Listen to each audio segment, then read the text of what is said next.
Ayun nga po, habang nagpapakain tayo dito sa ating mga native, may napansin ako. Kala ko bato lang.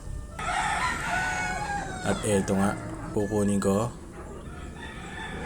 Medyo madumi pa ang ating kamay kasi nabog tayo.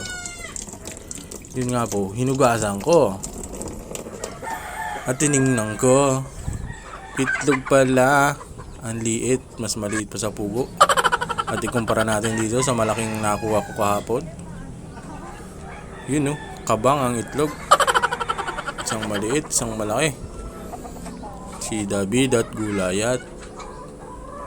Ayan, try po natin buksan. Biyakin natin to.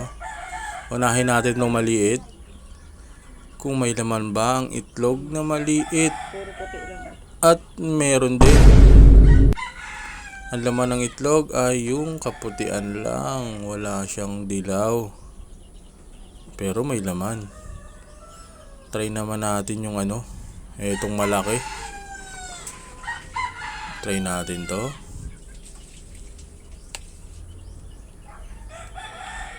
At pagbiyak nga, dalawa ang kanyang kadilawan.